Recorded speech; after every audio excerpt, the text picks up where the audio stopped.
Baik, Anda kembali di Indonesia Business Forum, pemirsa. Saya akan ke Pak Wihadi. Pak Wihadi, hari ini tampaknya RDP begitu banyak nih di DPR RI terkait dengan efisiensi anggaran. Sejauh ini sudah sejauh mana nih Pak progres yang dilakukan oleh DPR RI terkait dengan efisiensi ini? Iya, jadi begini, kita mengacu kepada Inpres nomor 1 terkait dengan efisiensi anggaran, dan dalam Inpres itu memang disebutkan bahwa kementerian itu minta persetujuan kepada DPR paling lambat tanggal 14 Februari. Nah, tentunya ini setelah kemarin adanya suatu rekonstruksi kembali, di mana banyak hal-hal yang memang komunikasi antara KL ini yang masih mungkin belum bisa sesuai dengan apa yang diharapkan, maka hari inilah dimulai rapat-rapat RTP dan Raker untuk penyesuaian daripada anggaran dan kemudian dimintakan persetujuan oleh DPR. Dan ini saat ini sedang berlangsung, ada beberapa komisi yang masih berlangsung juga, dan mungkin ada beberapa juga besok yang masih akan dilanjutkan. Jadi ini adalah rangkaian dari apa yang memang harus dilaksanakan. Nah, ini tentunya hal ini memang harus dilaksanakan sesuai dengan Inpres nomor 1 tersebut. Baik, tetapi artinya info yang beredar terkait dengan berapa besar anggaran yang dipangkas begitu, yang dihemat begitu, ini masih dinamis begitu Pak Wihadi? Begini, yang perlu diketahui bahwa keputusan anggaran tahun 2025 yang disetujui oleh DPR pada tahun 2024 itu tidak berubah, sejumlah 3.600 triliun. Itu tidak berubah, ya. Jadi yang mesti harus dipahami dulu. Kemudian ini kan bukan masalah pangkas, tetapi kan bicara efisiensi. Nah, kemudian dalam Undang-Undang APBN tahun 2025 memang itu diberikan keleluasan kepada Presiden untuk melakukan pemindahan anggaran karena nomenklatur dari kementerian tahun 2024 dan 2025 yang berbeda. Nah, makanya di sini dari nomenklatur yang berbeda itu, maka Presiden akan memberikan pemindahan anggaran itu. Dan dalam hal ini Presiden juga melakukan efisiensi apa yang harus dilakukan pada saat ini, karena memang melihat bahwa efisiensi ini perlu dilakukan karena bagaimanapun juga kita melihat ada hal-hal yang memang tidak substansial dalam pelaksanaan anggaran itu, dan ini perlu diefisiensikan. Nah, seperti yang katakan tadi, perjalanan dinas, kemudian pembelian alat-alat TK. Nah, ini hal-hal seperti ini memang akan diefisiensikan. Tentunya efisiensi ini adalah merupakan daripada program daripada Pak Prabowo yang ingin APBN ini berguna untuk rakyat dan sangat-sangat memberikan manfaat kepada rakyat dan dapat memberikan pertumbuhan ekonomi ke depan. Oke, baik. Apakah ini juga memberikan dampak pertumbuhan ekonomi, Bu Afiliani?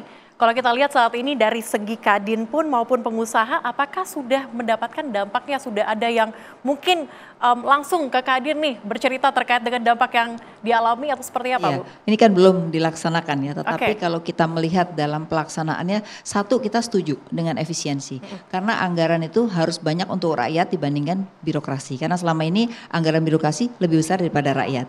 Cuman yang menjadi persoalan adalah apakah efisiensi yang begitu banyak itemnya, saya aja baca sampai udah kelihatan apa saja gitu ya, itu sudah tersosialisasikan dengan baik dari menterinya kepada birokrasinya. Karena ini akan dijadikan momentum yang biasanya mereka dapat sampingan, nggak dapat sampingan, akhirnya membuat pelayanan publik ini menjadi masalah. Nah, buat pengusaha, kalau pelayanan publik bermasalah itu akan membuat bisnis juga akan terganggu. Itu yang pertama. Terus yang kedua, kompensasi. Seandainya memang perjalanan dinas itu tidak ada, berarti kan akan kena nih hotel, ya akomodasi, transportasi. Lalu kemana nih larinya? Jadi harus ada kompensasi. Kalau ini nggak dapat, siapa yang kena? Jangan sampai efisiensi ini membuat akhirnya pengurangan biaya yang tidak berdampak pada yang lain gitu. Sehingga secara agregat pertumbuhan bisa terganggu gitu. Nah, kita punya hitung-hitungan sekitar 0,2 sampai 0,4% terganggu pertumbuhan kalau efisiensi ini tidak benar-benar dilaksanakan ya.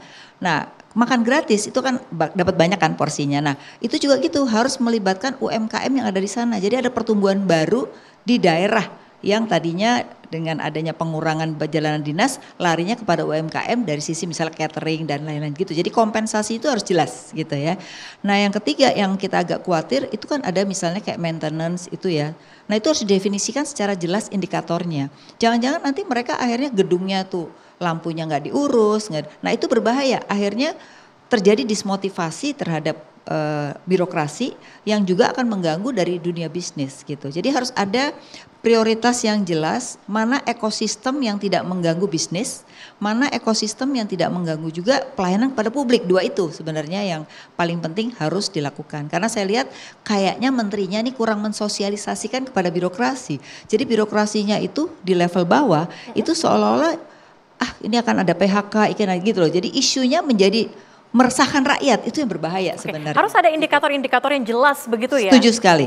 Jadi misalnya kementerian itu kan ada berapa kementerian yang kena. Nah setiap kementerian itu harus jelas apa sih targetnya dan apa yang tidak boleh dikurangi dari pelayanan publik mereka gitu. Kalau kita lihat pemirsa, memang dari penghematan atau efisiensi ini yang paling berdampak adalah perjalanan dinas. Nah kita coba tanyakan kepada Pak Haryadi nih, Pak Haryadi. Bagaimana kemudian PHRI menyikapi hal ini? Apakah sudah terkena dampaknya? Ya, yang jelas dampak udah pasti ya. Jadi sejak disampaikan saja itu wacana ini sudah langsung berkurang. Jadi kalau tahun lalu ada pembatalan, kalau tahun ini tidak ada pembatalan karena memang tidak ada bookingannya begitu. Nah, yang jadi masalah itu Mbak, jadi kalau kita lihat di akomodasi khususnya itu kalau di daerah itu menjadi stimulan sebetulnya. Jadi rangkaian di daerah itu, hotel itu, jasa akomodasi ini berpengaruh terhadap mata rantainya. Pemasok dari UMKM-nya, terkait dengan PAD juga, itu juga berpengaruh. Jadi di Indonesia ini hampir seluruh daerah itu kita rata-rata 5 besar. Bahkan ada yang 3 besar, maksudnya sumbangan dari PAD dari kami. Nah ini otomatis juga PAD-nya akan terganggu. Nah lalu kemudian yang berikutnya juga masalah ternyata pemotongan anggaran ini berimbas tidak hanya ASN, BUMN dan Pemda juga. Pemda kan harusnya kena potongnya 50 triliun ya dari yang 306 tadi. Tapi dia ikut-ikutan juga gitu. Jadi semuanya modenya adalah mode untuk tidak melakukan kegiatan apapun. Nah ini yang kita khawatirkan nih mungkin Mas Dede, itu adalah faktor stimulus di daerah ini akan terganggu karena mata rantainya cukup banyak. Dan juga kalau kita bicara pengalihan tadi ya, memang kan besar sekali dari anggaran 71 triliun untuk MBG karena ini temanya dialihkan MBG gitu ya, menjadi 171. Ini juga menurut saya juga perlu kita lihat kembali secara bijak. Sebetulnya efeknya itu seperti apa sih dampaknya? Ini kan memang niatnya baik ya untuk dialihkan ke kepentingan masyarakat. Tapi kalau nanti dampaknya itu ternyata tidak semaksimal dengan fungsi-fungsi stimulus yang lain, mungkin ini juga perlu dilihat nantinya. Seperti Mbak Afiliani bilang kan harusnya yang mengerjakan tuh ya UMKM dan sebagainya. Jadi intinya kita berharap bahwa pemotongan anggaran ini tidak juga langsung berdampak kepada malah tidak berjalannya fungsi stimulus di daerah. Prof. Telisa, kalau melihat saat ini efisiensi yang dilakukan, apakah ini dilihat tepat sasaran atau seperti apa? Mungkin saya mau membahas ya dari kacamata saya sebagai pengamat atau akademisi. Jadi tepat sasaran atau tidak, sebetulnya kita mendukung tadi ya. Sejalan dengan tadi Bu Afi ataupun Pak Dede menyampaikan bahwa kita mendukung, kita memang harus melakukan efisiensi, memotong lemak tadi istilahnya memang dari dulu sebetulnya beberapa presiden juga memang sudah melakukan itu ya. Berusaha temanya waktu itu kan pernah sebelumnya itu spending better kayak gitu. Selalu ada upaya-upaya untuk melakukan lebih tepat sasaran, mencapai output yang lebih baik. Nah tapi sekarang memang karena fiscal space kita semakin terbatas, jadi lebih bold lagi sekarang untuk efisiensi itu bisa dipahami. Tapi mungkin ada catatan dari saya sebagai akademisi, yaitu yang pertama dalam suatu perubahan kebijakan perlu diperhatikan adalah proses transisinya itu jangan terlalu mendadak. Nah ini sebetulnya dari kemampuan perencanaan kita membuat plan. Memang kondisi kita sangat dinamis sekarang. Jadi ketika ada satu perubahan dari satu kebijakan dan kebijakan lain, itu kita sebagai pelaku ekonomi, baik rumah tangga, tadi ASN ataupun pelaku usaha, itu semuanya butuh waktu. Nggak bisa tiba-tiba kayak ngerem itu langsung mendadak gitu. Nah jadi udah ada ancang-ancang dulu. Jadi berikan waktu proses transisi, itu sih yang penting. Jadi supaya nanti bisa efek positifnya itu lebih baik daripada tadi ada beberapa resiko efek negatif yang muncul. Nah supaya supaya kita bisa planning dengan baik ya di dalam teori kebijakan. Tentu sebagai pengambil kebijakan, mungkin itu tidak mudah dilakukan, tapi tadi seperti Bu Afi sampaikan, sosialisasi, persiapan itu perlu. Karena sebenarnya kan gini, APBN 2025 itu kan sebetulnya sudah didesain di tahun 2024 ya, waktu nota keuangan itu kan sebetulnya sudah di-plan. Waktu itu juga sudah ada proses harmonisasi ya. Jadi cuma waktu itu memang dengan plan PPN yang naik. Nah, tapi kan kemudian PPN tidak naik, terus tiba-tiba global terpilihnya Trumponomics 2.0, tekanan harga komoditas, nilai tukar kita yang melemah, sehingga banyak sekali tekanan kepada APBN-nya. Jadi akan-akan itu agak mendadak. Nah, itu yang mungkin supaya pelaku usaha seperti tempatnya Pak Haryadi ya, itu bisa melakukan mitigasi terlebih dahulu begitu. Jadi ketika presiden itu berubah itu bagus sekali ya, masing-masing presiden punya prioritas masing-masing. Tadi ada yang fokus ke sebelumnya mungkin ke infrastruktur. Sekarang kita fokus ke software ke human capital untuk tadi gizi dan pangan dan pendidikan. Itu bagus sekali. Kita tentunya mendukung. Tetapi tadi mungkin jangan terlalu tiba-tiba ya, sehingga kemudian ini mengubah peta bisnis secara keseluruhan gitu. Jadi memang ide tadi bahwa kita memang pemborosan dan lain sebagainya itu sangat setuju untuk ditekan, tetapi tadi ada aspek lain, kita harus pahami dalam ekonomi itu semua butuh waktu untuk transisi, dan yang kedua forward dan backward linkage itu harus dipahami. Tadi bicara supply chain. Jadi ketika kita memindahkan dari satu pos ke pos yang lain, itu kan ada multiplier effect yang bekerja. Nah, itu juga harus dikaji lebih dalam. Itu aja sih sebagai catatan untuk perbaikan ke depan. Butuh pengkajian lebih dalam.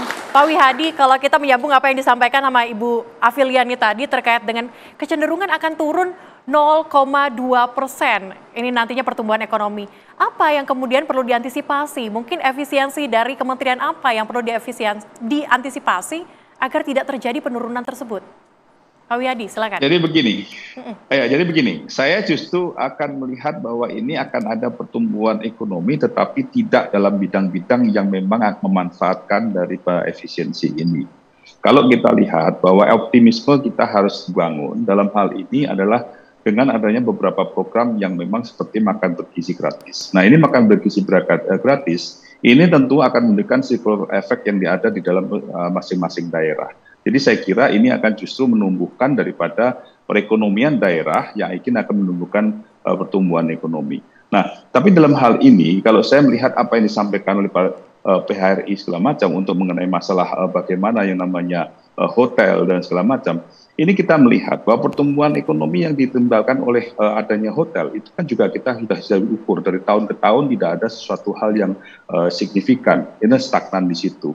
Tetapi hal ini kita harus lihat bahwa yang permasalahan daripada saat ini adalah bagaimana kita melihat program-program daripada anggaran itu yang dianggap adalah yang bisa dibuat efisiensi.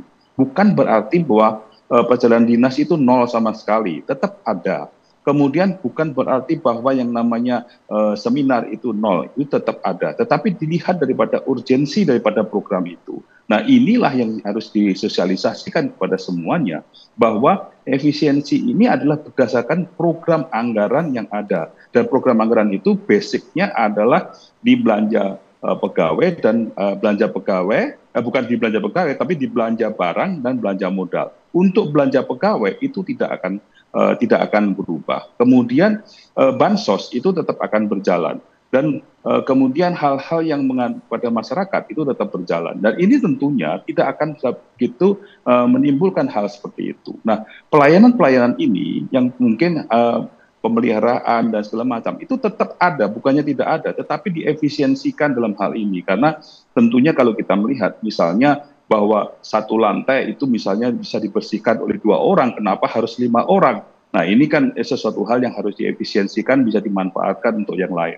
Nah, hal-hal seperti inilah saya kira yang harus dipahami sama, semuanya kita mempunyai politik sama, kita mempunyai kesempatan sama, bahwa saatnya kita melakukan efisiensi pada saat fiskal kita tidak baik-baik saja. Jadi ini semuanya kita harus tahu bahwa yang namanya hotel pun juga mungkin tidak perlu khawatir, karena tetap ada walaupun mungkin tidak seperti yang dulu, tetapi dalam hal ini semuanya akan terefisiensi dengan program-program yang memang ini adalah program yang sangat-sangat mempunyai manfaat kepada masyarakat. Jadi saya kira kalau kita lihat bahwa UMKM akan berjalan. Mungkin yang dulu mensuplai hotel, sekarang mensuplai dapur-dapur makanan bergizi. Nah, ini kan sesuatu hal yang bisa berubah. Bukan berarti bahwa PAD akan berkurang, tidak. Dalam hal ini tumbuh, tetapi bidangnya akan lain, bisnisnya akan lain, gitu kan. Dan ini kan sesuatu hal yang mesti harus dipahami bersama. Mitigasi harus dilakukan, memang iya, tetapi dari masing-masing daripada industri itu. Oke, nantinya efisiensi ini akan dilakukan pengalian begitu. Ibu Afiliani mau menambahkan sedikit ya? Saya mau menambahkan tadi Telisa tuh menarik apa yang dikatakan Telisa. Harus ada time lag. Karena begini, misalnya bangun sekolah. Kan nggak mungkin tukang semua dijalankan belum tentu cukup gitu. Artinya itu berarti belum tentu terrealisasi tahun ini. Berarti itu kan ada dana yang akhirnya tidak terrealisasi gitu ya. Terus kedua tadi, nah bagaimana mensosialisasikan yang akhirnya birokrasi kita kan tahu sendiri dong. Birokrasi kita kalau udah dikurangin anggaran, belum tentu dia bisa mengoptimalkan anggaran itu sendiri. Siapa yang mengontrol? Jadi harus ada misalnya yang mengontrol di setiap departemen yang diefisienkan. Jadi sehingga tercapai sasaran di setiap efisiensi itu gitu. Oke, agar efisiensi ini bisa tepat sasaran. Nah, terima kasih Bu. Dunia bisnis juga begitu. Oke, saya mau ucapkan terima kasih juga untuk Pak Wiyadi, tampaknya akan meninggalkan kita di IBF kali ini. Oke, Pak Wiyadi, terima kasih. Nanti kita tunggu bagaimana kemudian dari Banggar ke depannya. Usai jeda pemirsa, kami masih akan kembali dengan pembahasan menarik lainnya. Tentu saja kita akan membahas mengenai kewajiban utang yang harus dibayarkan di tahun ini. Usai jeda.